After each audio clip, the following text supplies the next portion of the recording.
C'est à 2 pas de la place de la Bastille que débute notre voyage à la découverte de ce Paris plus vert, sur les pas de Vincent Calbeau, un architecte vraiment pas comme les autres, qui nous transporte dans le futur.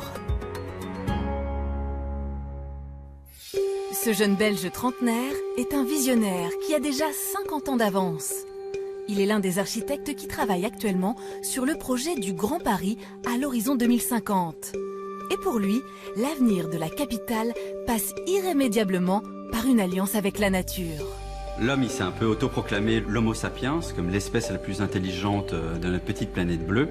Et finalement, à l'aube du XXIe siècle, aujourd'hui, on se rend compte que la nature, depuis 3,8 milliards d'années, a inventé beaucoup de choses auxquelles nous n'avions même pas pensé. Vincent Calbeau puise sa source à la fois dans l'univers fantastique de Jules Verne et au cœur de la nature. On travaille avec le biomimétisme aujourd'hui, c'est-à-dire qu'on s'inspire des formes, des structures, de l'intelligence des matériaux que l'on retrouve dans la nature. Et voilà comment une aile de libellule à l'aspect si fragile, la forme ingénieuse et complexe d'un nénuphar, ou même le système de ventilation extrêmement efficace d'une termitière se transforme en solution géniale et pratique pour le monde de demain.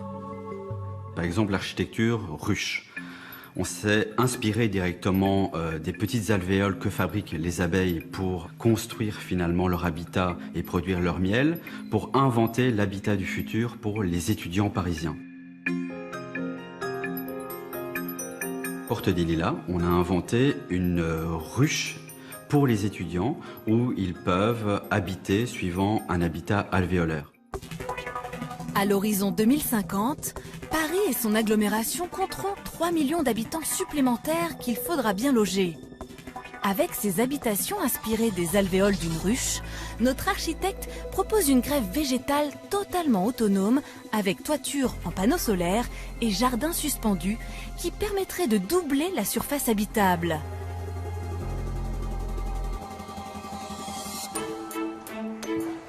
Cet architecte a ainsi une série de grands projets pour l'avenir de la capitale, une vision qui ouvre une nouvelle ère de l'architecture.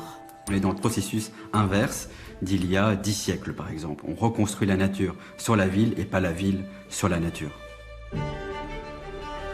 Pour concrétiser ces rêves un peu fous et transformer Paris en forêt et les édifices en arbres, Vincent Calbeau arpente dès qu'il le peut la capitale, prend de la hauteur, cherchant les meilleurs angles de vue pour laisser vivre son imagination et ainsi concevoir la cité de demain où la nature reprendrait une place centrale dans ce paysage qui en fait tout de même la plus belle ville du monde.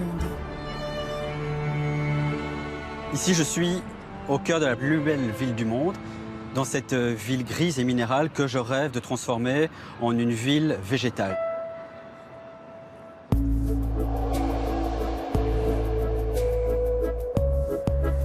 Une ville qui pourrait connaître une véritable révolution écologique dans les prochaines années pour faire en sorte que ce nuage de pollution qu'on voit au loin à l'horizon soit complètement absorbé par des bâtiments écologiques, des bâtiments vivants qui soient pleins de chlorophylle.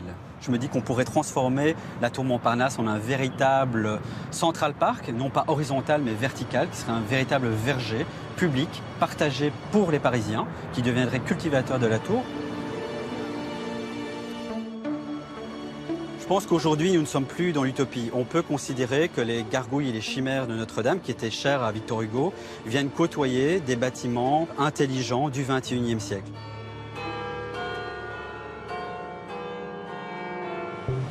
Des gargouilles de Notre-Dame à la tour Montparnasse, notre architecte ne se pose aucune limite, allant même jusqu'à revisiter les artères les plus mythiques de la capitale.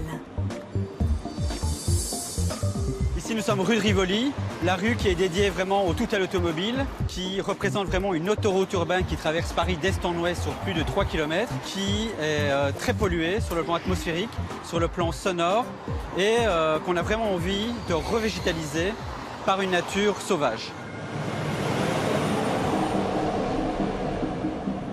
J'ai envie de proposer la construction de tours montagnes qui proposent des vignobles en cascade, qui proposent des grandes cascades aquatiques également, qui permettent de générer de l'électricité la nuit et des grands voiles solaires inspirés des fameuses ailes de libellules qui se dressent fièrement vers le jardin des Tuileries. Les tours libellules que je dessine ici au-dessus des bâtiments haussmanniens semblent pour certains vraiment de l'utopie complète. Et pourtant, à l'autre bout du monde, ce type de projet est aujourd'hui en chantier, donc c'est possible et on peut y aller. Alors oui, c'est donc possible. C'est à Taïwan que Calbo a conçu cet immeuble de 42 appartements. Une construction hélicoïdale totalement futuriste, inspirée par la structure d'un brin d'ADN.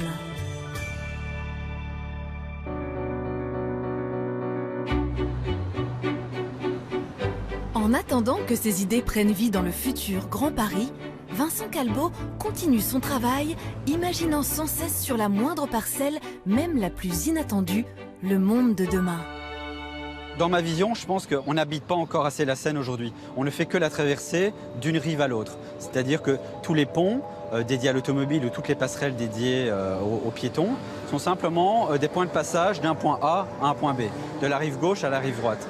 Et on pourrait peut-être un jour faire des ponts habités, comme le Ponte Vecchio à Florence, où on pourrait se restaurer, on pourrait voir une pièce de théâtre directement au milieu de la Seine sur le point névralgique de Paris. Visionnaire ou simple utopiste? L'avenir nous dira bientôt si les projets de Vincent Calbo seront le Paris de demain. Un demain où ville et nature fusionneront.